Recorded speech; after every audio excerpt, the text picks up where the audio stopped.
gẹ́gẹ́ bí gbogbo àṣẹ mọ̀ the first day tí wọ́n àárẹ̀ ní Abdulrahman àtàwọn tó kù ẹ̀ Ògo Ìlọrin àti president àti àwọn PR àtàwọn other members wọ́n wà ní court on that day. Prior to that day wọ́n ti already visit family àwọn outside tí wọ́n dẹ̀ ti kẹ́dùn pẹ̀lú wọn, so wọ́n dẹ̀ promise àwọn family yẹn pé àwọn máa ensure pé àwọn rí end of this case and àwọn máa ensure pé justice is done. So in fulfilling that wọ́n ti ní káwa náà máa wá sí court láti wá dúró fún family outside léyìí tí a dẹ̀ wá ṣe ní àárọ̀ yìí, but gẹ́gẹ́ bí gbogbo a ṣe mọ̀ by law ipe this present court ìyẹn magistrate court ò ní jurisdiction as far as murder case is concerned, so that is why tí wọ́n fi transfer case yẹn lọ sí appropriate court tó ní jurisdiction which is high court. But today nígbà tí wọ́n pe case yẹn àwọn ministry of justice àwọn náà ti already wá telling the court pé àwọn ti already prefer charge ní high court against Rahman àtàwọn tó kù ẹ̀, so therefore court yìí tó jẹ́ magistrate court yìí ò ní jurisdiction láti gbọ́ case yẹn whatsoever. The best for this court is to wait for the arraignment of Abdulrahman and other and his co-hosts at the high court, which I believe at the next adjourned date ibẹ̀ náà ni wọ́n ti arraign wọn. tó bá dẹ̀ ti lè arraign wọn bẹ́ẹ̀ wọ́n á wá sí kóòtù yìí láti wá terminate proceeding àti láti wá terminate case yẹn, so bí ó ṣe jẹ́ nìyẹn. So thank God ipe wọ́n ti prefer charge against wọn, so we will be waiting for the next adjourned date, the date for the arraignment of Rahman and others. So but thank God today àwọn mẹ́rẹ̀ẹ̀rin tó kù tí wọ́n arraign pẹ̀lú Rahman wọ́n ti wà represented, they have a legal representation, but in law if Rahman did not have a legal representation there is no way we can move forward. So for those people yearning, agitating that nobody should stand for Rahman because he's a criminal, it's because they don't know what the law says about that. The law is very clear, especially Constitution of Nigeria, that every criminal or every accused person is entitled to be represented by a legal practitioner of his own choice. So therefore, in order to, it will help us to get the justice we deserve or the justice we are yearning for. If this Abdulrahman ẹni tó pààyàn gangan yìí tí ò bá ní representation ní kóòtù a lè lọ anywhere, we move nowhere because of it. Sọ pé irú àwọn accused person ní right to a legal practitioner of his own choice, and in a matter like this tó jẹ́ capital offence, a murder case for that matter,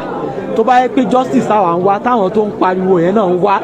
tí gbogbo wa náà ń sọ pé à ń wá, ó nídìí ká wá bá ṣe ṣagbátẹrù bí lọ́yọ̀ ó ṣe represent Rahman ní kóòtù ni, tó wáyé pé justice yẹn a fẹ́ tètè rí on time. bí a bá ṣe kí ó ní representation yóò jẹ́ kí justice yẹn kó wà delayed. wọ́n dẹ̀ ní justice delay is a justice denied. So ẹ jẹ́ kí gbogbo aká parapọ̀ láti ensure pé wọ́n tètè wá lọ́yà fún Abdulrahman so that justice ta fẹ́ yẹn á lè tètè rí ní àsìkò. afa yẹn tí ó tó pa èèyàn ìgbà tí mo máa wo platform yẹn the real that boy the butcher, mo pè ní butcher ni àwọn tó bá ń pa ẹran tà ni wọ́n pè ní bẹ́ẹ̀ alápàtà èèyàn. afa yẹn àwọn ọ̀pọ̀lọpọ̀ èèyàn a lot of afa ẹ má dẹ̀ jẹ́ kí n sọ yín pé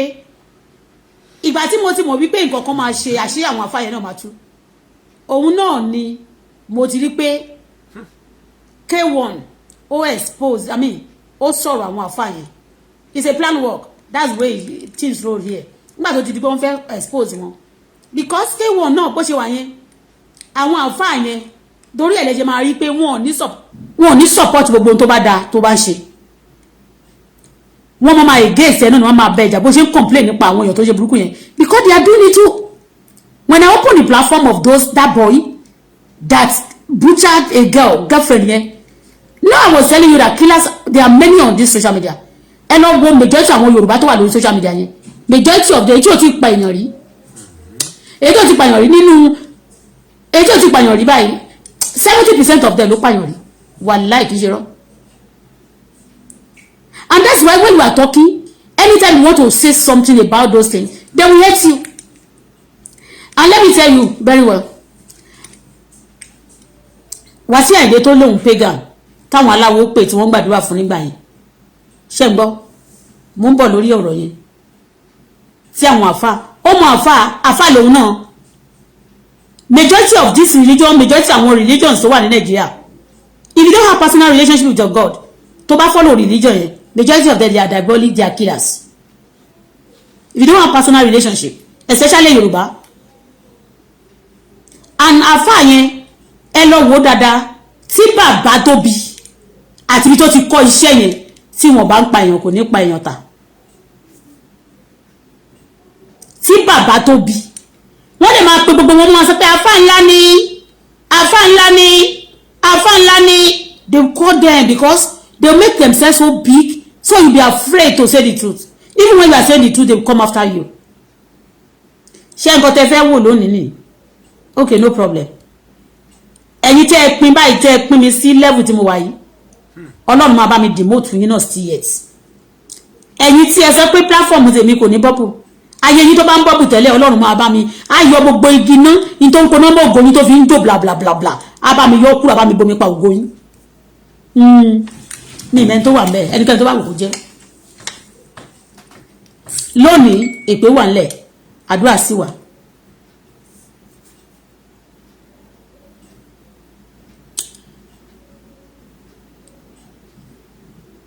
Baba boy yóò dẹ̀ kó kú ní January ọdún yìí. The father died January this year, no last year December, and by next January àṣírí ẹ̀ tú, February ó ti ń pa èèyàn tipẹ́. Tẹ́ bá dẹ̀ wo gbogbo platform bó ṣe máa ń post, a máa kọrin Ọlọ́run ló ṣe yìí fún wọn kì í ṣe èèyàn. Ọlọ́run ni all of them they lie with name of God. They carry their crown, and that's why Muslim, Hausa Muslim, they don't pray after these people. Wọ́n máa ń pè wọ́n ní tí àwọn Yorùbá bá ń pè irun táwùsá bá wà bẹ́ẹ̀ wọ́n ní kírun lẹ́yìn Yorùbá yẹn tó ń pè irun yẹn because wọ́n máa ń pè wọ́n ní káfíìrì. Nígbà tó máa ń pè wọ́n káfíìrì yẹn yìí tí a máa ń wò pé kí ló dé táwọn eléyìí wọ́n jọra wọn lójú. Irọ́ ni o, wọ́n jọra wọn lójú, in fact wọ́n mọ̀ tòótọ́ ni. Ọ̀hún ti tá dé àwa náà dé level tí a dé. I am telling you. Kèfèrí pọ̀ nínú Yorùbá, wọ́n dẹ̀ ń pe Ọlọ́run oríṣiríṣi àrà ọ̀tọ̀ọ̀tọ̀ náà fi ń pe Ọlọ́run nílẹ̀ Yorùbá yẹn. Wọn ò dẹ̀ dá Ọlọ́run mọ̀ báyìí pam Ọlọ́run wọn ò dá mọ̀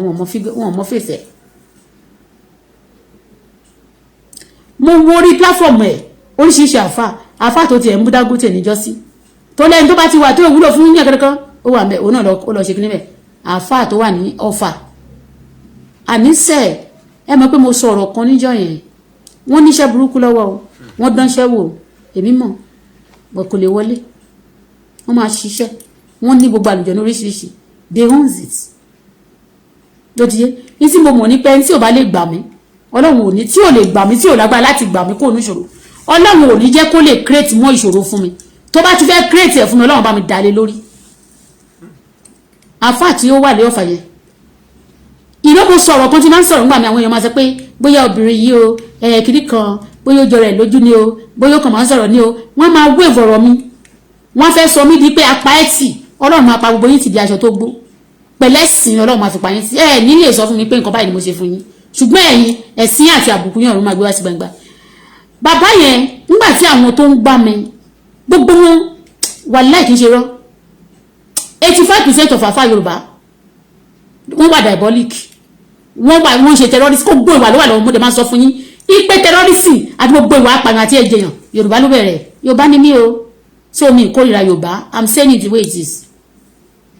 And tó bá dẹ̀ sọ pé you said yes say the truth when you say the truth the devil the demon the evil the trouble will be ashamed. Tó bá sọ tòótọ́ Ọlọ́run jẹ́ aláàánú láti dáríjì ènìyàn when you say the truth you confess your sin God is faithful and just to forgive but when you cover it God will punish you and he said you will not prosper. And that's why some people they will be rich still yet they are not no prosperity in their life. Benny, no peace. Like a lot of people now they be afraid when anytime I open my mouth talking. I'm going to talk by God's grace. Ọlọ́run á jẹ́ kí n rántí àwọn nǹkan tí gbogbo tí mo fẹ́ sọ torí mi ò ń jọ́ tí nǹkan sílẹ̀.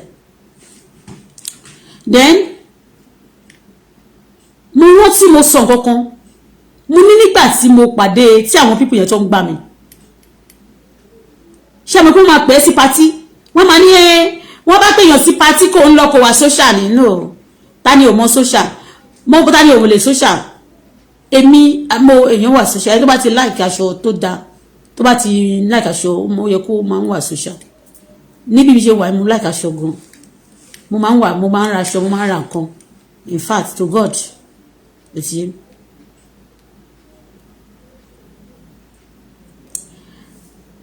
wọ́n pè mí sí party ká fún èèyàn ní 500,000 kó sọ fún yín pé 1 million ló ń fẹ́ kò dúpẹ́ yẹn kẹ́ fún yàn ní owó kẹ́ wá máa padà kẹ́ fún gbogbo àwọn tẹ́ fún lówó yẹn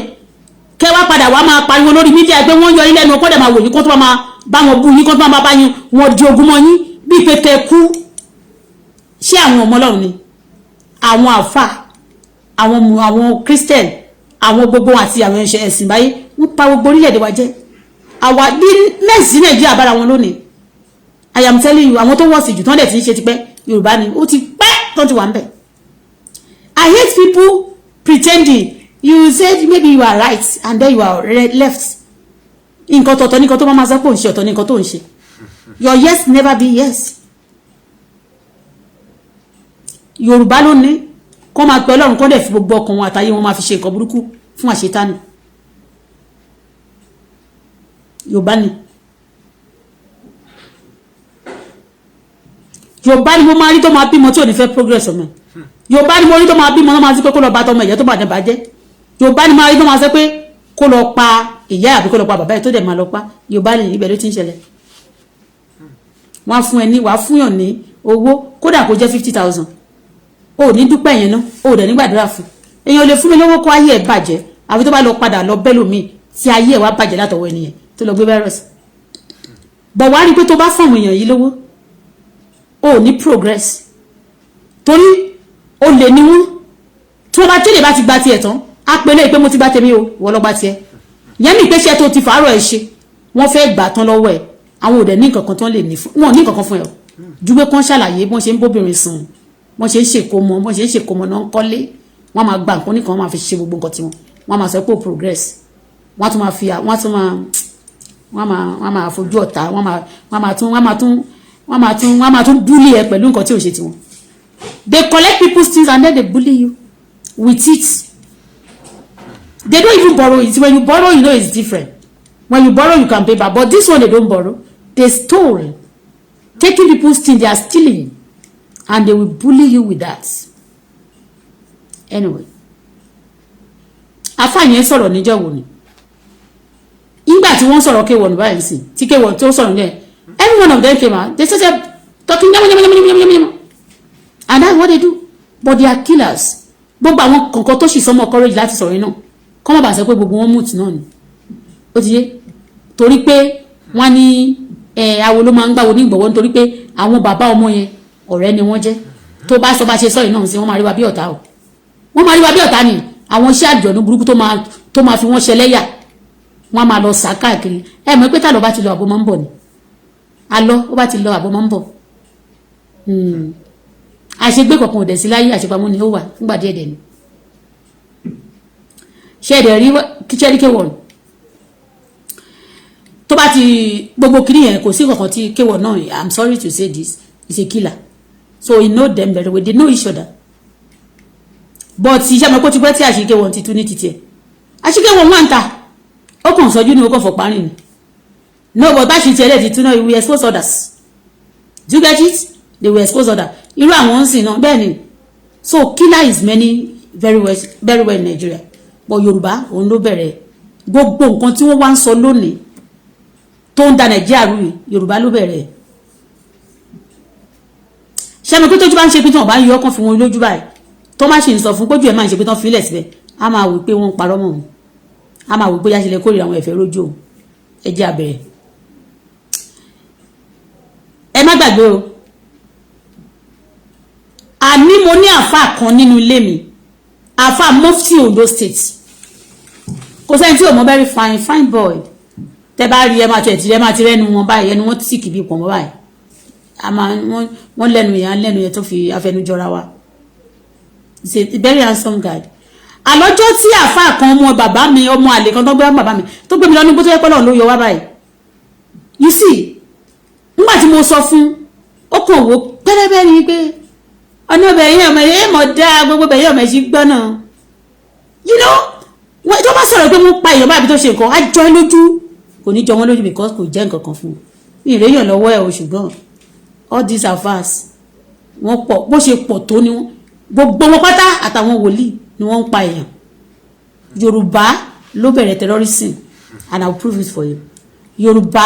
ló bẹ̀rẹ̀ kidnapping. Yorùbá òun ló bẹ̀rẹ̀ fraud. Yorùbá àwọn ló bẹ̀rẹ̀ gbogbo oríṣiríṣi ìwà burúkú. Àwọ̀ bínú o tó bá dẹ̀ fẹ́ bínú Bíbélì ló sọ fún wọn pa bínú ó ní ká má dẹ̀ ṣe ṣẹ̀ ká má dẹ̀ jẹ́ kó òun wọ́ bá ìbínú nínú wa. Bíbélì dẹ̀ sọ fún wọn pé ẹni tó bá máa yọ ìtìgé ojú ènìyàn ó ló máa kọ́kọ́ yọ títí ẹ̀ náà. Yorùbá they always love to point finger at others. When you make sure you want to talk about them, they get mad. Okay? So I love to use myself as a sample for you. So Yorùbá ni mi gbọ́dọ̀ máa lọ sílé onílé. Ọmọ Yorùbá máa mọ rẹ̀ díẹ̀. Mi gbọ́dọ̀ máa lọ lé onílé láti máa fi júwe ara tèmi. Mo gbọ́dọ̀ fi lé mi júwe. Ṣó ti yé ìyẹn bó ṣe jẹ́. Number 1, ẹni báwo ni tó bá ní iná omi máa ń jóná ẹni kan kéwú ẹ̀ wá. Mo ní Yorùbá ló bẹ̀rẹ̀ kidnapping. Yorùbá ló bẹ̀rẹ̀ terrorism. Ẹ ti máa ń gbọ́ tipẹ́tipẹ́ nílẹ̀ Yorùbá tẹ́ máa gbọ́ pé wọ́n kì í wo àwọn Ìjẹ̀bú sì ń ṣe dọ̀là. Wọ́n ṣe dáadáa. Bá ṣe pariwo tó ń sìn ni wọ́n ṣe ń dínkù. Mo ń bọ̀ olórí àwọn àfáà ẹ̀kan rí nìyẹn. Òun lẹ́kan rí yẹn. For the whole world láti mọ̀ pé gbogbo ń tà ń sọ àparọ́. Majority àwọn Yorùbá tó wà lórí social media yìí tó ń blog wọ́n ń ṣiṣẹ́ fún terrorist. Wọ́n ṣe terrorist ní ìfara ẹ̀ ń ṣe terrorist. Àti rí ọmọ tó ń ṣe blog lórí social media yìí ó jí ọmọ gbé. Under Ìbàdàn ni ọmọ Ìbàdàn ni under Ìbàdàn blogger ló wà ó jí ọmọ gbé kidnapping but ní ẹ̀kọ́ ni mo sọ pé àwọn kan ló bẹ̀rẹ̀ iṣẹ́ ìmọ̀ ní sọ pé àwọn ló bẹ̀rẹ̀ ẹ jẹ́ wọ́n sọ fún yín tẹ́lẹ̀ pé wọ́n kí wọ́n wo fẹ́rẹ̀ ó kú fẹ́rẹ̀ lójú títí ìjọba tí ìjọba dá tó ṣe wọ́n yóò ń bọ̀ láti far away o mọ̀ bóyá ẹni tí ó ń bọ̀ láti travel mọ́tò yẹn ń bọ̀ bóyá ẹni traffic ẹ̀ ṣáà ẹ wá dé ibì kan ìlú kan wọ́n dédé block road ó ti pẹ́ tó ti ń ṣẹlẹ̀ ó ti pẹ́ wá kò dédé ráwọn kan ni wọ́n ní sẹ́mọ̀ pé wọ́n ṣòro nílùú yìí ni sẹ́mọ̀ pé wọ́n ṣòro ní ètàwí wọ́n ti kó gbogbo wọn wọnú igbó wọ́n ti kó wọn lọ wọ́n á gbogbo ẹrù wọ́n á vẹ̀sì wọn this ó ti ń ṣẹlẹ̀ ti pẹ́ mo sọ story a lot of story fún yín bíbá ó fẹ́ bà yé àwọn èèyàn jẹ́ ní tó wà lókè òkè bó ṣé ojú òfurufú ni wọ́n wà ní tó bá tiẹ̀ jáwọn tó tiẹ̀ ń ṣe tó ṣe aeroplane tó tiẹ̀ ń ṣe kíní tó lọ space yẹn á máa sọ pé òkè bó ni wọ́n wà tí wọ́n lè sọ ọ̀rọ̀ wọn you understand bàbá tó wọ́n ń wo wọ́n bẹ̀rẹ̀ kidnapping wọ́n kó gbogbo wọn lọ ilé ti pẹ́ ó ti ń ṣẹlẹ̀ wọ́n ti bí ìyá mi gbọ̀ngbà tó ti ń ṣẹlẹ̀ nílẹ̀ Yorùbá bàbá tó wọ́n ń wo kí ni wọ́n ń wò wọ́n fi nǹkan bójú wọ́n lọ kó nǹkan nìkan àwọn èèyàn modernize ẹ̀ ní mọ̀ pé tí èèyàn bá ti kọ́ ọmọ níwèé tí ó bá ṣọ́ra àwọn ọmọ tó kọ́ yẹn máa mọ̀wé jù ẹ lọ lẹ́ṣẹ̀ rí pé àwọn bàbá yẹn tẹ́lẹ̀tẹ́lẹ̀ tó lè pa èèyàn kan kó jẹ́ pé láàrin nínú odidi ìlú kan ó lè jẹ́yàn 6 ló máa sọnù lọ́dún kan nísìn ìṣẹ́jú kan 1000 people lè sọnù torí pé àwọn tó ti kọ́ ń gbà yẹn tó ti lọ kọ́ iṣẹ́ gbéyàngbéyàn tó ti kọ́ iṣẹ́ payànpayàn tó ti kọ́ iṣẹ́ jẹyànjẹyàn tó ti kọ́ iṣẹ́ fraud wọ́n ti pọ̀ wọ́n ti graduate torí bẹ́ẹ̀ a máa ń sọ fẹ́yìn èèyàn kẹ́ kọ́ wọn yín ní nǹkan tó bá da kẹ́sì kọ́ àwọn aráàlú yín àtẹ̀gbẹ̀gbẹ̀ yín ní nǹkan tó da ṣùgbọ́n gbogbo ẹni tó bá ti ń sọ nǹkan tó da tó dẹ̀ sọ pé ìwà yóò da òun náà máa fẹ́ dojú ìjà kọ láwùjọ a ní láti ṣàlàyé fún yín púpọ̀ ipe by their fruit you shall know them Bíbélì gan sọ fún wa wọn ò gbọ́dọ̀ sọ fún mi pé pásọ̀ lélẹ́yìí gbogbo àwọn pásọ̀ tí mo ti rí ẹlòmíì ní sínkọ́ńṣẹ̀sì a máa dá lẹ́bi torí ẹlòmíì ṣe competition tó pọ̀ tì mọ̀ wọ́n ti place ara wọn sọ́dọ̀ àwọn olórí àtàwọn alágbára ìmí ìgan ó ti wáwé ẹ̀ láti dókè tó bá dẹ̀ ti wá dókè so of course wọ́n máa protect àwọn tó bá ti ń ṣe burúkú ni wọ́n máa sọ fún yín pé kò kò sí tó lè ṣe orílẹ̀-èdè Nàìjíríà yẹn wàá máa gbọ́ pé tẹ̀wọ́ fún olófẹ́ túnṣe tó bá ti ń gbọ́ statement yẹn lẹ́nu àwọn èèyàn wọ́n mọ ibi táwọn bàjẹ́ dé wọ́n dẹ̀ mọ nǹkan táwọn ń ṣe and they remain the same and they can never wọ́n dẹ̀ bí pé àwọn ò lè change wọn bí wọ́n ti fẹ́ bẹ̀rẹ̀ àwọn gbogbo iṣẹ́ táwa ń ṣe yìí we are just helping them like àwọn fúnra wọn tó wà nínú iṣẹ́ tó wà nínú ìmùlẹ̀ yẹn wọn bí ìyá wọn dáadáa kún jáde láti wá sọlé but we are saying it to save them to save our land but most of them wọ́n máa rí bí àbùkù ní àbùkù lẹ́kàn tó tọ́ àti àbùkù lẹ́dẹ̀ ń ṣe nǹkan àbùkù ní kì í ṣe rọ́ torí àbùkù lẹ́ fi ń kan orílẹ̀-èdè ìjì mo kàn sọ náà ni wípé àwọn Yorùbá ló kọ́kọ́ bẹ̀rẹ̀ iṣẹ́ gbọ́mọgbọ́mọ bẹ́ẹ̀ ni ọrọ̀ a máa gbé ọmọ wàá máa gbọ́ pé wàá gbé ta lóru èèyàn ní wàá máa tún gbọ́ pé èèyàn ló wà nídìí ọ̀rọ̀ tó lè fi dún they brainwash everybody wọ́n ní tí wọ́n bá sọ̀rọ̀ jọ wàá gbé ọ̀rọ̀ wo èèyàn ní wọ́n gbé lọ pa sọnù wọ́n lọ lu ẹ̀jẹ̀ wọ́n sun ẹ̀jẹ̀ Yorùbá ló ń jẹ èèyàn first lẹ́yìn náà àwọn Yíbò mọ́ Kàlàbà ìsọ ti mi mọ́ Haúsá but Haúsá ò sí nínú gbogbo wọ́n ní ìwà títí wọn o wọ́n ní ìwà títí wọn o ṣùgbọ́n ní àwọn nǹkan táyì ń sọ nígboro ayé àwọn tó bẹ̀rẹ̀ ẹni tó bá sọ pé mo purọ́ ta ló fẹ́ sọ pé mo purọ́ àwọn ẹlọ́wọ́ orò máa ń gbẹ̀yàn gbọ́mọgbọ́mọ kidnapping orò ló bẹ̀rẹ̀ orò àwọn Yorùbá dẹ̀ ló ní orò wọ́n ń wọ kí ni wọ́n ń wọ wọ́n á dó sọ́nà olónù ọ̀nà títì wọ́n á gbé àwọn èèyàn wọ́n á dá àwọn èèyàn lọ́nà wọ́n á gbà iṣẹ́ nínú bó ṣe sọ pé wọ́n ń ṣe kí nìyẹn wọ́n á fi jalè wọ́n á fi gbéyàn yẹn lọ tó má tún gba bẹ́ẹ̀ ni ẹ̀rọ wọn tún ní tó tún gbowó wọn tó fi wọ́n lẹ̀ bíi ti rámùrọ̀bà ṣódà wọ́n á gbé wọn lọ wọn ò ní pa wọ́n ní ojú èèyàn ẹ̀ ní rògbò ẹ̀ ní ráàyè wọn ẹ̀ ní rí nǹkan kan mọ́ àwọn ló bẹ̀rẹ̀ Yorùbá ló bẹ̀rẹ̀ iṣẹ́ gbọmọgbọmọ kidnapping òun ni wọ́n mọ dáná ẹ̀sọ́ olóòdì gbogbo nǹkan tó ń ṣe ń sìn táwọn èèyàn wá kúkú wò pé ó kè iṣẹ́ lé ní ẹjẹ́ kúkú lọ ra àbọ̀n wọ́n wá kó ìbọn wọlé wọ́n dẹ̀ kúkú wá lọ ń ṣe kíni wọ́n lọ ń ṣe àwọn ló bẹ̀rẹ̀ Yorùbá ló bẹ̀rẹ̀ iṣẹ́ gbọmọgbọmọ Yorùbá ló start ẹ̀ iṣẹ́ ìpààyàn tó jẹ́ iṣẹ́ terrorism gbígbọ́mọ yẹn náà terrorism náà ni àbí bẹ́ẹ̀ kọ́ terrorism ni ẹ lọ wò ó ìsìn lórí social media wá sọ mi pé ó strange go and check gbogbo bí wọ́n ti ń tẹ̀léwé ọmọ ní orílẹ̀-èdè Nàìjíríà nílẹ̀ Yorùbá mi ń sọ ilẹ̀ Haúsá mi ń sọ ilẹ̀ Ìgbò bọ́ tí ilẹ̀ Yorùbá yẹn ibi tó bá ti ń tẹ̀wé ọmọ lọ wò ó wò bóyá wọn kì í sọ wọ́n máa sọ pé tó bá ti débi tí o ti fẹ́ kọjá torí ńgbà tí mo wà ní Ẹ̀pẹ́ àti Èkó ni mo máa ń rí kíní yẹn dáadáa bọ́ tẹ Ẹ̀pẹ́ ni mo ti rí jù ṣe rí ní ọjà Ẹ̀pẹ́ níbo Ayétòrò yẹn tó bá ti wọ ọbẹ̀ kó tó di pé wọ́n túbẹ̀ yẹn kọ́ wàá rí bí eléwé ọmọ bí wọ́n ti ń ta tọ́mọ náà ti ń ta ìkòkò àwọn eléwé ọmọ ìwọ̀n ẹjọ́ sẹ̀ tó bá ti dé bí eléwé ọmọ lẹ́niwẹ̀ tó ti pé àwọn àfáà dúró tí ìyá eléwé ọmọ yẹn sọ pé dúró mò ń bọ̀ tó máa kọ́kọ́ dá gbogbo èèyàn lóhùn kó tó wá dá lóhùn ẹran èèyàn ló wá rà kí ni mo sọ fún yín tẹ́ bá ti ní gbogbo bí wọ́n ti ń ta eléwé ọmọ bí àwọn Ẹsábọ̀dù yẹn sẹ́mi pé Ẹsábọ̀dù náà ń ta egungun èèyàn ìgbà tí mo pariwo síta táwọn èèyàn máa rí pé wọ́n lè tiẹ̀ ni ìgbà yẹn ló dáwọ́ dúró ó máa ń lọ ìsà òkú báyìí mò ń bọ̀ mí tìde ó máa ń lọ ìsà òkú lóru wá lò lọ́jú kánú síbẹ̀ kì í ṣe pé mo fi bàjẹ́ o òótọ́ ọ̀rọ̀ máa ń kóró ṣẹ́gbọ́ àdẹ sọ pé ká má ṣe lọ́ọ̀fù sí ọ̀bọ̀ gbogbo yẹn tó bá ti ń ṣe lọ́ọ̀fù sí a ti mọ̀ pé apààyàn nìran yín apààyàn ní yín and you are not ready to change that is meaning.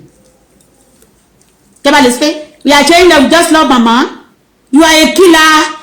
wọ́n dẹ̀ ṣe ń pa èèyàn náà àti gbogbo náà ṣe wọ́n máa fáyé ẹ̀ náà ṣe experiment ayé wa ti bàjẹ́ ojú wa náà ló máa ṣe àbí tó bá kúkú yà tó bá ti lọ́dọ̀ àwọn eléwé ọmọ yẹn tí wọ́n dúró torí àfa kan tó dúró àbí wòlíì kan tán ní ẹpẹ̀lẹ́ pásítọ̀ ẹ̀kọ́jọ́ mẹ́ta mò ń bọ̀ máa dá yín lóhùn ẹ̀ ń gbọ́ èèyàn ni wọ́n wá rà èèyàn wọ́n ti ń ta èèyàn lórí àtẹ for long time táwọn Yorùbá ti ń ta Yorùbá ni Yorùbá ẹ lọ bèrè ṣẹ́rọ̀ mo pa ṣẹ́rọ̀ ní àbóòtọ́ mo á tún tó bá ti wáyá tó bá jẹ́ pé èèyàn dúró síbẹ̀ wọ́n ní à tọmọ tó bá jẹ́ ọmọ kékeré náà fi ṣọ́ọ̀bù tọmọ yóò tí rẹ̀ wọ́n rí kí lẹ fẹ́ rà afákẹ́ fẹ́ rà á ní mẹ́nu mọ́ ṣọ́tiyé ẹ lọ wò ó ti pẹ́ ṣẹ́rọ̀ mo pa ṣẹ́rọ̀ ní àbóòtọ́ ta ló bẹ̀rẹ̀ Yorùbá àti àwọn àáfà tó bá ti súnmọ́ Yorùbá àti àwọn pastors kì í ṣe àti àwọn oníṣẹ́ ìbáyé gangan tán náà ṣe yìí torí ẹ̀ níjọ́ yẹn tí mo rí ẹnìkan tó bá júwe nǹkan kan fún mi ṣé ti yé mi téèyàn bá wà tí ò kí ń pa èèyàn tó jẹ́ èdè Yorùbá nìkan ló ń sọ it's very good tó jẹ́ àṣà nìkan ló kàn ń ṣe kì í ṣe kéèyàn hide kó máa sọ pé èdè ní kẹ́ wá lo èdè yẹn kẹ́ bẹ̀ sí fi tú kẹ́ fi ṣe ìṣekúṣe kẹ́ máa fi ṣe arúmọjẹ kẹ́ máa fi ba yéèyàn jẹ́ kẹ́ sọ pé torí ńgbà tí mo sọ pé àwọn olóògbò ní kankan báyìí in tí wọ́n ṣe ni mo ń sọ yẹn táwọn èèyàn tán bá láwọn fẹ́ ṣe nǹkan kan tó gbé bíbélì wọ́n máa lọ ṣe nǹkan míì lábẹ́lẹ̀ bíbélì lè máa rí lọ́wọ́ wọn àfọ̀sọ́ ṣú ènìyàn wọ́n á fi òru máa dẹranko wọ́n máa ní just say as I say don't do as I do. àmì kẹ̀dẹ̀rẹ́ bíbélì tí mi ká ibi tí mo like ó ní ẹ jẹ́ kí òdodo yín let your yes be yes your no should be no. tó bá ti jẹ́ ọmọ Ọlọ́run ní ẹ̀ ń tòótọ́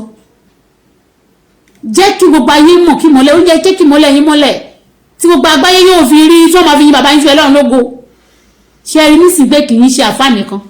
àti pásítọ̀ o àbẹ́ẹ̀rí gbogbo àwọn pásítọ̀ tán borí èèyàn tó ń fi èèyàn wọlé chọ́ọ̀chì àbẹ́ẹ̀rí àwọn oníṣẹ̀báyé yẹn àwọn ló bẹ̀rẹ̀ ẹ̀ náà ẹ̀ ń gbọ́ mi ò gbèjà anybody o kò sí anybody tó fún mi lówó but I'm saying the truth. I am doing what? I'm saying nothing but the truth. Jíjẹ ènìyàn sísun ènìyàn jẹ bí ìrò ipa Hausa máa ń jẹyàn. Yíbò Yorùbá àti Calabar wọ́n jẹ èèyàn kú. Bẹ́ẹ̀ ṣe lọ́ra níwọ̀n yẹn àjàjà tó bá lọ sí rẹ́sítọ́rántì kan tó bá sọ pé mo sọ mi sọ pé gbogbo ìdíkà ikọ̀ ló jẹ́ èèyàn o. Tó bá dédé dé restaurant kó tó oúnjẹ yẹn dùn tó wá lọ bẹ̀ wẹ́lẹ́wẹ́lẹ́ if care is not taken èèyàn ló ń jẹ o wọ́n ń jẹ èèyàn system of eating people lóríṣiríṣi ló wà ní àárín àwọn mẹ́ta yẹn bọ̀ mo sọ fún yín pé Yorùbá ṣe mọ̀ pé mi ìgbélẹ̀ Yíbò mi ìdẹ̀gbélẹ̀ Calabar yẹn but Yorùbá yẹn the three of them they have something in common ṣe ti yẹn mi lè kúrò fún yín ní Yorùbá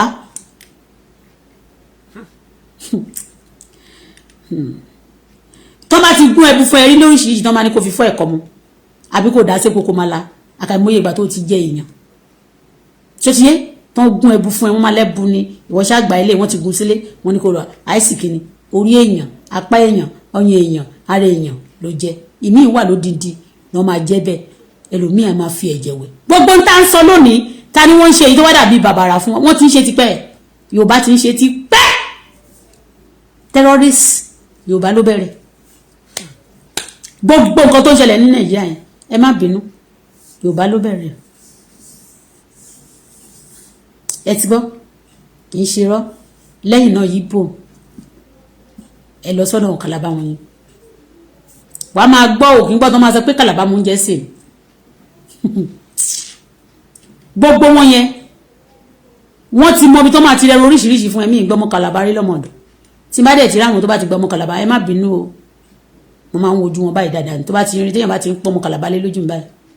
ó ti ṣe mi ì fi bá anybody jẹ́ o Nàìjíríà ni mi o mi ì gbèjà ẹ̀yàn I'm just telling you but nothing but the truth o but people a lot of people they are hiding they are pretending stop pretending and they pointing finger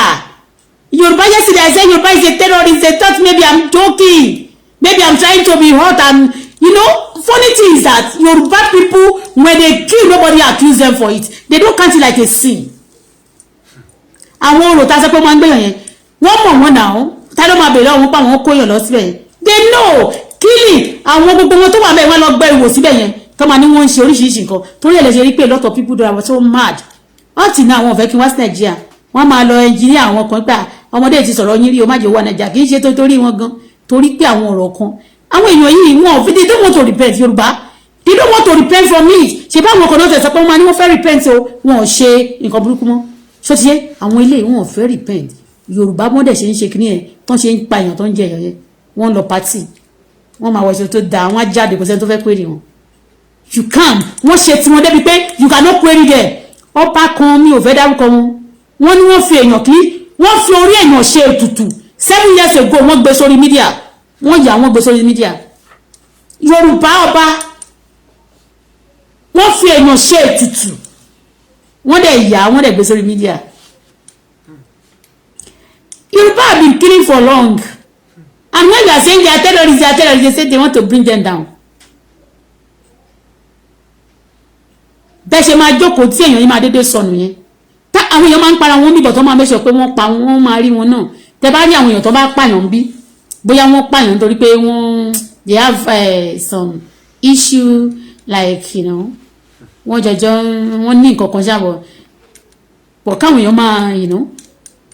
èèyàn pípa wọ́n dẹ̀ máa kàǹtì ẹ̀ bí ẹ̀ṣẹ̀ tó bá ti rí wọn pé wọ́n pààyàn they will prove them for it but these Yoruba killers they are not being proved for their killing why why are they not being proved for their killing what make them special ṣé wọ́n ní license láti pa èèyàn ni wọ́n ń ta èèyàn Yorùbá máa ń ta èèyàn wọ́n ń tẹ̀ràn èèyàn lórí gbà wọ́n ń ta èèyàn kì í ṣe kí wọ́n ṣẹ̀ṣẹ̀ bẹ̀rẹ̀ and they are not going to stop because when you are talking now they are getting mad bí mo ṣe ń sọ̀rọ̀ yìí àwọn èèyàn crazy gan ibà mi ní ìdárúkọ èèyàn tó bá ti fi èèyàn ṣètùtù tó dẹ̀ gbé sórí media ní ìdárúkọ anybody these people dey tell you tó bá ti sọ̀rọ̀ pé ọba kan fi èèyàn ṣe ètùtù o tó gbúdọ̀ wo orílẹ̀-èdè yẹn mọ́ ṣé orílẹ̀-èdè yẹn was created for the person alone that is why tí gbogbo ẹ̀ kò fi nílé ìrọ̀gbọ̀ until you face the reality nobody should be above tó bá ti sọ pé ẹ fẹ́ mọ́ ẹ lọ wá ẹran tí ẹ̀yin tẹ́ máa ń jẹ èèyàn tó ti dùn mọ́ yín lẹ́nu tẹ́ máa ní kọ́ lọ máa pa èèyàn torí àwọn tó ń pa èèyàn gbogbo àwọn ọmọ tó ń pa èèyàn yẹn náà wọ́n lọ́gàá wọn láwọn tó ń ta fún bàbá wọn gan ta sẹ́ pé wọ́n ti máa pa èèyàn kó tó di pé bàbá wọn náà àti máa ṣe lójú wọn àtàwọn tó kọ́ wọn ṣe kó tó di pé àwọn náà ṣe bí wọ́n bá ṣe lójú wọn àwọn náà ò ní ṣe do you get it so ta ló rà lọ́wọ́ wọn àwọn olówó náà ń rà á àwọn èèyàn tó wà nínú ayé torí ẹ̀rí gbogbo ọ̀rọ̀ tá a bá sọ ń sìn ẹ̀rí ni wọ́n ti ń wò pé ẹ̀rí bí nǹkan tó sọ inú wọn ti máa bí wọn báyẹn inú ń bí àwọn èèyàn kan seriously lẹ́sẹ̀ rí pé wọn ò lè jẹ́ kí wọ́n fẹ́ kí page mi kò gbúdọ̀ boost kò gbúdọ̀ boom people must not see this people must not understand it because they are doing it and let me tell you it's because people are just afraid to face their fear their trouble when you are afraid to face your trouble yẹn ló máa pa ẹ́ last don't be afraid to face your trouble face your challenge people are eating human being they are killing people and some of you wọ́n ṣe expose ara wọn yẹn they are not being arrested o some of them dey say what do you want from government to do for you now forgive us ni o we no kill again o láàrin ọ̀sẹ̀ kan kẹ̀dẹ̀rẹ̀ yẹn ó pa èèyàn bíi 12 wọ́n dẹ̀ máa lẹ́mìí òkùnkùn ló wà nínú ẹ̀ tẹ́mi òkùnkùn wà nínú ẹ̀ tí wọ́n bá wá tiẹ̀ pa àmọ́ pẹ̀mí òkùnkùn yẹn ìdà kó sá lọ nínú igbó ẹ̀mí òkùnkùn yẹn lè má kú pẹ̀lú ẹ̀ lẹ́sẹ̀kẹsẹ̀ bọ́tì ohun gangan gbúdọ̀ kú so that tó bá dàgbà sí ẹ̀mí yẹn náà máa dàgbà ní tó bá kọ́kọ́ kú tí ẹ̀mí yẹn wá bò mí lọ tó bá tún wá bò mí lọ tẹ́yìn náà bá tún náà máa pààyàn á tún kọ́ tún pa so that títí àwọn náà máa wá fi get rid of the spirit tó máa ń kó sí àwọn nínú bẹ́ẹ̀ ni wàá lè má lè sọ fún ẹ pé àwọn kan wà ẹ̀mí kan wà tẹ́ pé you can control if you cannot control it you shout and you look for assistance bẹ́ẹ̀ ni kó o béèrè fún pé nǹkan kan ń ṣe ẹ́ o ó ń ṣe ẹ́ bíi pé kó o pààyàn báyìí o ṣó ti yé so tó o bá dẹ̀ ti tú àṣírí ogun tó ń jà ẹ̀yẹn then it will leave you ṣùgbọ́n tẹ́ ẹ bá ṣì ń gbogbo àṣírí yẹn àwọn tó bá ń ṣe ìkà fún àwọn ènìyàn tẹ́ ń gbogbo wọn láṣìírí ẹ mọ nǹkan ìkà ó máa pọ̀ sí lórílẹ̀‐èdè ni orílẹ̀‐èdè yẹn kò sí bẹ́ẹ̀ ṣe ń gbìyànjú láti tó kò ní ṣeé ṣe ẹ kàn owó gbogbo owó tí orílẹ̀‐èdè nàìjíríà yá àti gbogbo owó ta ní ta máa make fúnra wa tó ń generate ní orílẹ̀‐èdè nàìjíríà still yet nàìjíríà sì jẹ́ bàbá gbèsè owó tó ń yá lásán àti nǹkan tó ń generate tó bá fún orílẹ̀‐èdè wa ní 1 million wọ́n lè ní oníkálukú máa wà òkè wọ́n máa rí owó yẹn bọ́tì nítorí pé ìwà búburú pọ̀ gan ní orílẹ̀-èdè wa kò sí nǹkankan tó ṣò lára wa kò sí àwọn èèyàn ya waster àwọn èèyàn ya ìkà àwọn èèyàn wá ya àwọn ọ̀lẹ á máa pè é ní ọ̀lẹ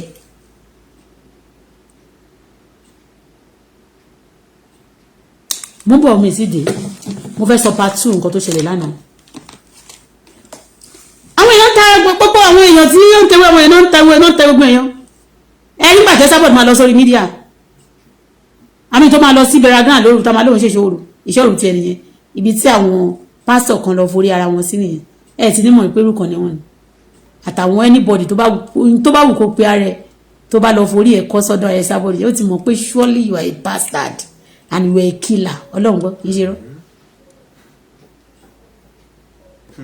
tó bá lọ sí beragan lóru á lóun fẹ́ lọ ju àkánù dúdú sọ ni nígbà tó yá ó ń ta ìṣó pósí ibo ló ti rí àwọn tó ń ṣọ́ṣẹ́ mi pé nílò ìbò gẹ́gẹ́ àwọn kan máa ń ṣọ́ bíbí ìsàkú yẹn á ti fún wọn ní owó kan á dẹ̀ ti sọ pé òun nídìí kíní wọ́n fún wọn lówó gbogbo náà ló nídìí owó àwọn tó dẹ̀ máa ṣọ́ ipò òkú yẹn ó lè bọ́sibù kó jọ mọ áfíríkà náà ló máa jẹ torí àwọn ló máa ń gba iṣẹ́ burúkú bẹ́ẹ̀ yẹn iṣẹ́ kan wẹ òkú iṣẹ́ kan ṣe kíní kan ti bẹ́ẹ̀ ó máa lọ bẹ̀ á máa ta egungun òkú orí social media mo ti gba pé woman yìí máa gbé egungun òkú síta lọ́jọ́ òun máa ń ta egungun òkú pé ẹni tó bá tẹ egungun òkú ó dàbí ẹni tó ń ta bọ́dì ara èèyàn náà ni tí ìbá jẹ́ pé tí wọ́n bá pè ní kọ̀rọ̀ tó bá sọ pé wọ́n fẹ́ wá ẹrẹ̀ èèyàn ó máa wà fún wọn náà bẹ́ẹ̀ ni á wá fún ó ń ta ìṣó tán fi ń kan ìṣó pósí yóò ní ìṣó tán ti fi sin òkú á yọ gbogbo ẹ̀ pátá lóòrùn ta èmi ni mi ò jẹ́ kó tà mú ẹ̀yin olórí burúkú tẹ máa ń bù mí yẹn èmi iṣẹ́ rere tí mo ti ṣe lára ẹ̀ tí mo ti ṣe fún yẹn ni ìgbà tó lóun fẹ́ lọ pa àwọn èèyàn sọnù èmi mo fẹ́ jọ ẹ̀sùn ní Canada kì í ṣe pé mo fẹ́ dé náà mọ́ ṣùgbọ́n fún àwọn ẹlẹ́mìí èṣù tó máa ń bòsì tẹ́lẹ̀tẹ́lẹ̀ mo tì wọ́n mọ́lé mo máa fi kọ́kọ́rọ́ pamọ́ ṣẹ́rí wọ́n léṣù ló máa ń tawọ́ dínà fún orí èèyàn ṣẹ́rí gbogbo ẹni tó bá ti gbìyànjú láti tawọ́ dínà fún orí mi mo ti rí ẹ kó kùkù ní ẹ ìmọ́lẹ̀ mi gangan á wá dí ẹ lọ́wọ́ á wá dí ẹ lọ́nà gbogbo bí tó máa ti ń lọ tó máa ń jáde tẹ́lẹ̀ á wá tilẹ̀kùn mẹ́wò nílé lọ́bẹ̀ kì í ṣe rọ́ èmi ni mo sọ ó ń ta egungun òkú àwọn èèyàn tó bá wà lórí social media wọn ò ní sọ pé ó tà kò ṣe kò jẹ́ nǹkan kan fún wọn torí pé àwọn gan fẹ́ rà àwọn gan ń ta wọ́n tẹ̀ tó jẹ egungun òkú lọ wọ́n ń ta ẹran èèyàn wọ́n ń torí èèyàn wọ́n ń tọyàn obìnrin. Power off. kó sì lọ jàre kó yé stop akọ̀dédé máa dáyà jáyàn bọ́ tó kì í ṣàlùjọ ni. wọ́n dédé gbogbo nǹkan náà wọ́n ń tà wọ́n ń ta private part tó jẹ́ tọkùnrin díìgì wọ́n ń tà báwo ni wọn ò ṣe lórí mídíà náà ni wọ́n sọ pé àwọn ẹgbẹ́ kan tó wà nígboro sí o pé gbogbo àwọn tó wà nínú ẹgbẹ́ yẹn tó bá ti lè join ẹgbẹ́ yẹn báyìí kò sí ẹni tó fẹ́ mọ̀ ní gbogbo àgbáyé tó ní mọ̀ lórí social media yẹn náà á lóun fẹ́ join ìgbà tí ògbóni ó lóun join orí gbogbo Facebook ní Esabod ti join gbogbo ẹgbẹ́ awo wo ló join nígbà yẹn náà lọ́hùn ó dárúkọ àǹtí kan níjẹ̀bú Àjẹ̀bú Òde àǹtí yẹn lórúkọ wa bàbá má jẹ́ dárúkọ gbogbo yẹn ó wà nínú ẹgbẹ́ wọn ó join ẹgbẹ́ kì í ṣe ẹgbẹ́ fẹ́fẹ́rìtì ẹgbẹ́ wọṣọwọṣọ ẹgbẹ́ tó ń ba ayé èèyàn jẹ́ torí ẹ̀ ó máa represent wọn dẹ̀ wọ́n tún wá kọ́wọ́ ẹ̀ sókè pátá pé òkè ó lọ máa represent àwọn Wàsíù náà ló sọ ní diaspora fún kíni fún terrorism tẹ bá pààyàn o táwọn bá ti pa èèyàn o tẹ́yìn kọ̀ọ̀kan bá fẹ́ máa sọ̀rọ̀ wa bí tá bá jalè o máa support wa o máa support wa kó dẹ̀ máa gba iná ojú wọn lórí social media yẹn Yorùbá ló bẹ̀rẹ̀ iṣẹ́ burú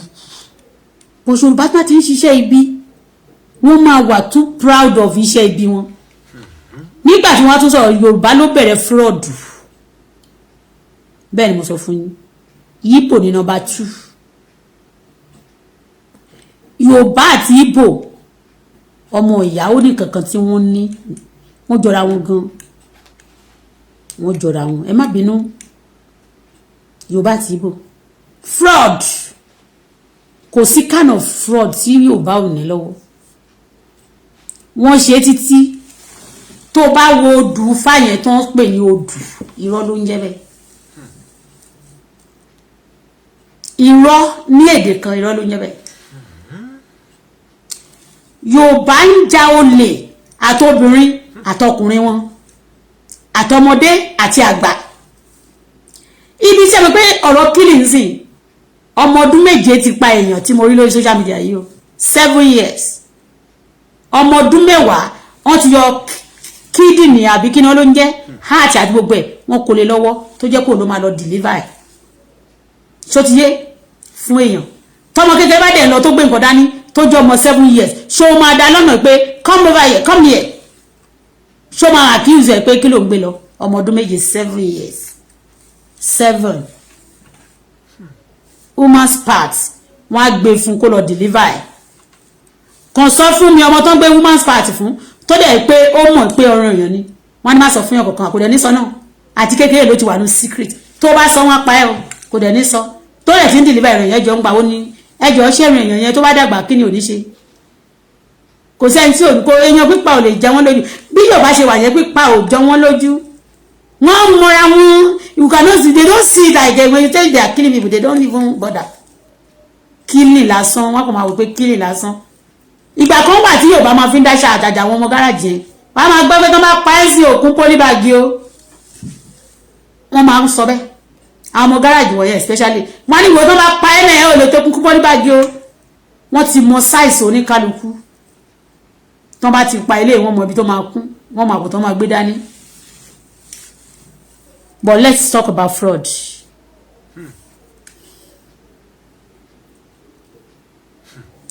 Ní 1980 nígbà tó ń sọ gbogbo àwọn ọ̀rọ̀ yìí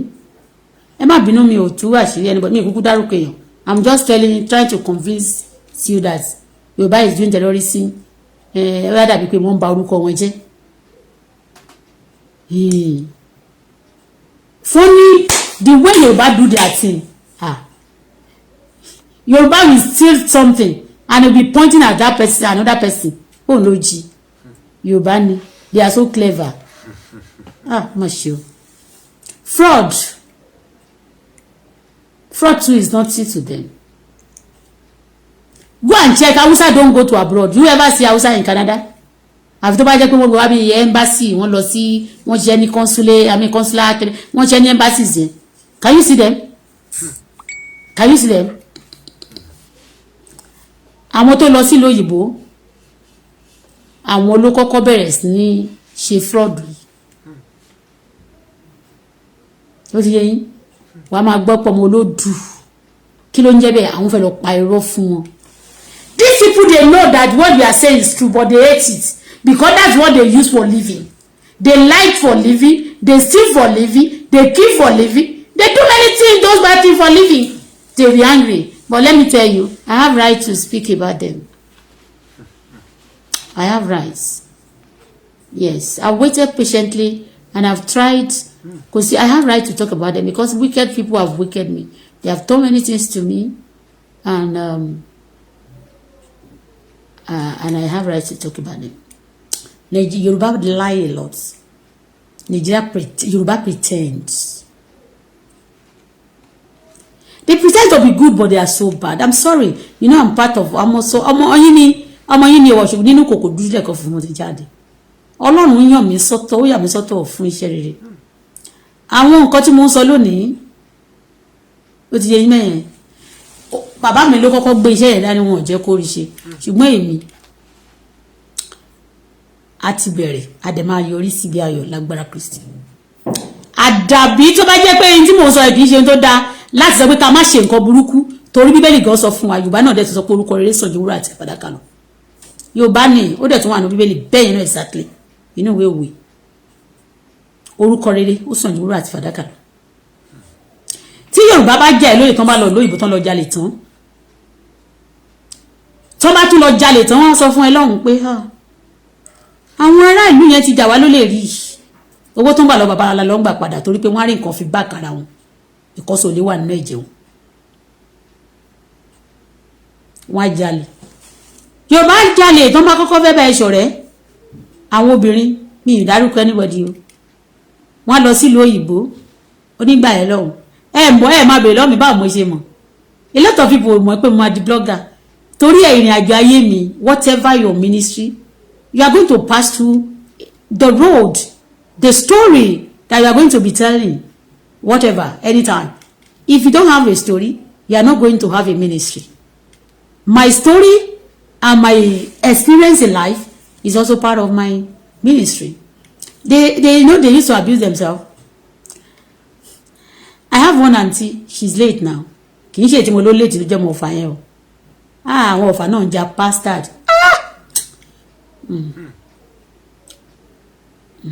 Ẹ má bínú, ẹ jẹ́ agbẹnu kó mbẹ́. Àǹtí yìí ọmọbìnrin náà ó dà pé Ìbàdàn làwọn. Wọ́n fẹ́ ọmọ ìlú wo ní Ìbàdàn làwọn. actually this ṣé Ìbàdàn ni wọ́n mo ṣá mọ̀ pé no Ìbàdàn kan sorry she's good ọmọ Ẹ̀pẹ́ ni ó fẹ́ Ìbàdàn ọmọ Ẹ̀pẹ́ ni ó wá fẹ́ Ìbàdàn ó gbajúmọ̀ well known ó ra mọ́tò lọ́wọ́ mi mo ta mọ́tò fún wọn rí wọ́n sanwó díẹ̀ díẹ̀ gbà wọ́n máa ń traveller ní pretty ẹ lọ bó ti pẹ́ táwọn èèyàn ti máa ń ṣe ìdí gàgà sẹ́yìn báyìí ṣe ti bí àwọn ọmọ Èkó yẹn bó ti máa ń ṣe àyàrá àbí kò kàn jẹ́ gbajúmọ̀ tó wá ti fẹ́ mú ẹ wá sí gbàgbà wọn báyìí torí tó bá kàn ti rìn tó rìn lọ́jọ́ ó gbọ́dọ̀ bá kọ sí kíkẹ́ ẹ lọ sókè báyìí ó ti ọdẹ sáà tó bá máa ṣèlú yẹ kó ṣe fẹ́fẹ́ ìbáyìí kó ṣakọ sí o gbọ́dọ̀ máa gbáyà sókè o gbọ́dọ̀ nígẹ̀ yóò gbọ́ tí kẹ́yìn ò bá tún yọ dáadáa wá lo padded Èkó ló ní gbogbo yẹn wọ́n ṣà ń sọ̀rọ̀ yẹn ń jọ yẹn lọ́wọ́ àti yẹn fà alájà mi ì fẹ́ dárúkọ mi lónìí mo fẹ́ forúkọ gbogbo yọ̀ láṣìírí àti yẹn wọ́n ṣà ń sọ̀rọ̀ wọ́n máa ṣe àwọn gbogbo wọ́n máa búra tó bá ti rí eléyìí tó post wọn nípa ṣé mi ló fẹ́ máa post sí pẹ̀lú ṣọ́ọ̀bù wèrè àtàṣọ òṣì tó ń tà wọ́n máa kọjá ní ṣọ́ọ̀bù lágbájá ó máa lọ ń ṣe bákan wọ́n máa ní ó lè yẹ kó ṣe wà táwọn ò sínú àwọn tó lọ fi òbíṣọ́árì gba mọ́tò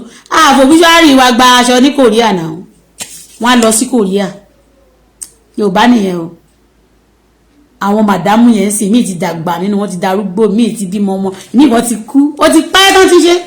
wọ́n á lọ Korea wọ́n á lọ fi òbíṣọ́árì paper wọ́n á gba aṣọ wọ́n á lù wọ́n ní jìbìtì wọ́n wá kó tó bá ti ń lọ báyìí wọ́n tún ọ̀sán yẹ pé ìbò máa gbà ẹni tó ṣe báyìí wọ́n kàn gbẹrù yẹn ni wọ́n kàn lọ ni next time báyìí wọ́n kàn ní wò ó ẹni yẹn náà tó ní kó bá ń gbé obituary paper yẹn náà lọ́hùn òun náà fẹ́ lọ lù wọ́n pa lọ́hùn ni ó fẹ́ lọ jalè ni o a kàn bó obituary paper ẹni tí ò tí kú a kàn lẹ̀ mọ́ iwájú ọ́fíìsì ẹni tó ti lọ gbẹrù lọ́hùn ó ti kú ọmọ ní owó ọgbó lára wọn àwọn ọmọ wọn àwọn míì sì wà wọn máa fẹjú mọ́ bàbá yìí náà lórí social media Yorùbá ni Yorùbá ń ja bastard olè gbogbo tí mò ń sọ látẹ̀kọ́ sí ìwà burúkú tó ń da orílẹ̀-èdè wa láàmú ṣe máa ń rí àwọn obìnrin Haúsá púpọ̀ kan lọ sílé Haúsá kan lọ sí Korea kan máa lọ káàkiri wọ́n ń taṣọ obìnrin náà máa ń ṣòwò sí obìnrin Haúsá náà máa ń ṣòwò ẹ máa ń rí wọn gbogbo bẹ̀yẹn Yorùbá ni sẹ́ẹ̀ Yorùbá ń ṣí ẹ má bínú tó bá ti fẹ́ sọ̀rọ̀ èèyàn kọ́kọ́ sọ tara ẹ̀ náà jẹ́ pé bá ní mo kọ́kọ́ máa bẹ̀rẹ̀ story mi lórí social media náà mo sọ tèmi mo sọ tọmọ mo sọ everybody ọmọ tí mo gbé sókè lánàá yẹn náà grandchild I mean son àti grandchild ẹ rí ni they talk about them they talk about me nǹkan tó ń gbé wá ṣe kì í ṣe nǹkan tó right gbogbo irọ́ tó pamọ́ mi bọ́tọ́ mọ́ mi ni wọ́n kàn fi bá mi jà ní lára pé wọ́n fẹ́ cover assist wọn because some people want to cover their secret they don't want that their avoid that nonsense they are doing they don't want to leave it get go of those things that's why they have to use my son to come and beat me do you understand evil spirits and they will be dancing we are dancing in fact you must not compete with them when they see you with good thing like this wọ́n máa bẹ̀ mélòó ló ti jàyà mélòó ló ti jẹ́ ẹ̀wọ̀n mélòó ló ti ṣe kí ló ti ṣẹlẹ̀ orí ló ti òun ní group those people wọ́n dẹ̀ believe pé àwọn làwọn smart ọkọ tó bá dájú láwùjọ àwọn làwọn gbọ́dọ̀ fẹ́ bójọ́kùnrin náà ọmọ náà obìnrin tó bá ti dájọ́ olówó làwọn gbọ́dọ̀ fẹ́ nǹkan rere tó bá dájú báyìí àwọn ló qualify fún wọn kì í ṣiṣẹ́ o wọ́n máa sọ fún yín go and work hard àwọn ló máa pè ẹ́ lólè tí wọ́n bá ṣiṣẹ́ tọ́lọ̀ wá bless ẹ àwọn ló máa pè ẹ́ lólè ṣó ti yé olè a máa pè ẹ́ lólè wọ́n ṣakọ kò sí tó dẹ̀ kan ọmọ Yorùbá tó bá ti wọ́n wọ́n gbé pé tó bá rí tó wọ̀ yẹn ó le gan wọn fẹ́ mọ̀ bí tó ti rówó yẹn Yorùbá ń ja bastard olè fraud kan yọ ike kan máa lo ike oníke kan change credit card òyìnbó Yorùbá ló bẹ̀rẹ̀ ẹ má bínú mo tọrọ ní ká má sọ ń Haúsá mélòó lẹ́rí lórí ìbò débi kó máa lọ náà ike Haúsá mélòó lẹ́rí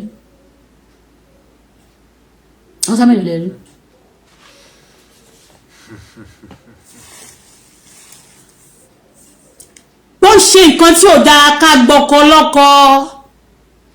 kan bá nǹkan ní nǹkan jẹ́ kó máa sọ fún ẹ pé why tó fi gbé síta make sure to keep your secret you must mature before you show it to the world Yorùbá náà ni ká ṣe ká dànù Yorùbá ní ẹ bá mi tuale ẹ ká méjì fún Yorùbá sókè fún Yorùbá mi tó tọ́ mo káwọ́ sókè o káwọ́ sókè fún president.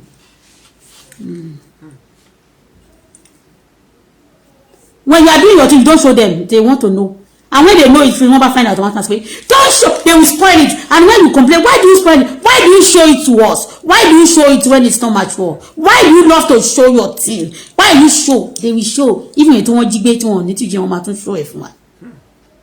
But you want to debate what must say? I will go. We have to spoil it. Yorùbá ló máa ń ṣe tán. Bí oríkì Ìbàdàn máa ń sọ pé o bí tó lè gbé ń jàre ní nǹkan. Ẹ mọ̀ pé kó tó ti gbé wọ́n fún Ìbàdàn lóríkì yẹn náà wọ́n ja bastard olè ni. Mo lè sọ Ìbàdàn tí mo ti pàdé bíi 5 wọ́n jà mí lólè throughout. Kò sí Ìbàdàn tí mo pàdé tí ó jà mí lólè. Ọlọ́run gbọ́ kì í ṣe rọ́. Ọjọ́ tí mo ti rìn láyé mi solution ti máa ń rí wà láìtàláì kì í ṣe rọ́. Mi gbọ́dọ̀ tán ra mi jẹ. Hausa ti fún mi ní solution gbà tí ọ̀nà ṣòro more than 5 times. Mo dẹ̀ ní problem pẹ̀lú Hausa kan ṣoṣo orí láyé mi. Hausa iná gẹ̀dẹ̀ lẹ́yìn tí mo rí kan ó bẹ̀ mí pé kí n má bínú. Bóyá kí n ṣàlàyé fún yín kẹ́ gbọ́. Hausa kan wà ní ìlú Ìjẹ̀bú Òde mi lè gbàgbé tó ṣe fún mi. Hausa yẹ mọ̀ pé mo sọ pé mo ní mo ra góòlù níjọ́ náà lọ́hùn. Samosa gudu ló ní nígbà tí mo ní mo fẹ́ gba kọ̀ńténà mi. Wọ́n rí góòlù yẹn lọ́rùn mi. Góòlù yẹn set ó nípọn ju eléyìí lọ. Very heavy gold. But ṣé mo gbà yẹn bí mo ṣe wá sí Nàìjíríà set góòlù méjì ẹyọ kan tó tóbi yẹn mo gbé dání pẹ̀lú àwọn casual ṣe ti yẹ yín yẹn. But mi fẹ́ sọ̀rọ̀ góòlù yẹn torí Yorùbá ló sọ fún Samosa gudu ló ní kán lọ ta góòlù mi kò dẹ̀ tí ìtọ́jọ́ yẹn torí wọ́n bèèrè pé mo lówó lọ́wọ́ Ìjẹ̀bú mi fẹ́ sọ̀rọ̀ yín sìn Ọlọ́run máa ṣe dájọ́ fún kálukú. Hausa yìí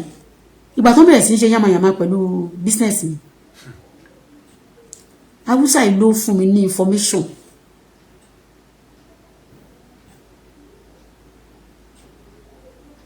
ipe your motto pé I dey see that your pikin o Ọlọ́run boy mi ṣọlá yẹn ó ní I dey see your pikin o you go collect number put for this thing other friend go carry motor they go carry am comot for your garage. Ṣùtì òun ní mọ́tò tiẹ̀ ó lo Montero Sports Jeep but ó tún máa lọ yá dealer number lọ́dọ̀ àwọn ọ̀rẹ́ mi. Àfìsí ó sọ fún mi má jẹ́ sọ́jú bẹ́ẹ̀ lọ wọ́n dì pẹ̀lú ẹ̀ torí má ní kí n sọ̀rọ̀ Hausa yẹn mo máa ta sí K1 àmọ́ máa tún sọ̀rọ̀ gan Wàsíù ti dá wàhálà lẹ́gàn ó lè pọ̀ Nàìjíríà wọ́n dẹ̀ máa fi ń ṣàkọni ó lè làwọn voice tó bá rí wọn tó ń rọra rìn kiri báyìí ó lè ní wọn mo ń bọ̀ mo sì máa sọ̀rọ̀ àwọn olè ńlá àwọn gbogbo ìta yìí sọ inú olè wẹ́wẹ́wẹ́ sì ni wọn àwọn kọ́ lọ Korea ló gbaṣẹ́ inú olè wẹ́wẹ́ ni wọn gbà tó yá wọn bẹ̀rẹ̀ sí wọ́n jẹ̀ wá wípé kí la fẹ́ máa lọ jalè fún lókèrè gan àwọn kan ò lè kó lé Nàìjíríà wọn ni wọ́n gbà Nàìjíríà la máa ti já tiwa Nàìjíríà la máa bá gbèjà máa fọ́ dànù ni olè Yorùbá láìkè fúnni tí mo fi admire wọn tí Yorùbá bá ja olè báyìí wọ́n aṣojú mẹ́rẹ́ kò sí tó yẹ gbálẹ̀ ìjì kò ṣe kankan wọ́n tẹ̀ bó wọ́n ní wọ́n jalè wọ́n tún máa wò pé pásọ̀ àtúnjáde pé kí ni wọ́n jí lọ́wọ́ ẹ̀ torí pé owó ìbò Nàìjíríà wọn kò fún ni a máa sọpọ́tì àwọn olè a sọpọ́tì àwọn apààyàn torí pé ibi tó ti ṣe ṣọ́ọ̀ṣì gan àkàìmọye òkú tó ti já fọ́ kó kàn lọ́ra tó bá pè é kó wá ṣiṣẹ́ ná lásán wọ́n á lọ kan nǹkan tí àwọn scaffolding tí ò le tó máa ṣe ń jábọ́ fọ́ báyìí wọ́n gbé wọn sí kòtò ní because systematically they have to bury some people under the surrounding also kéwòn lè máa pọ̀ ìwà burúkú pọ̀ lọ́wọ́ Yorùbá wọ́n wá gbé alikran dání wọ́n máa fi cover up wọ́n gbé bíbélì wọ́n máa fi cover up ìwà inú wọn burú jáì wọ́n fẹ́ fọ́ sí àwọn nǹkan tí ò dá sí ẹ lọ́rùn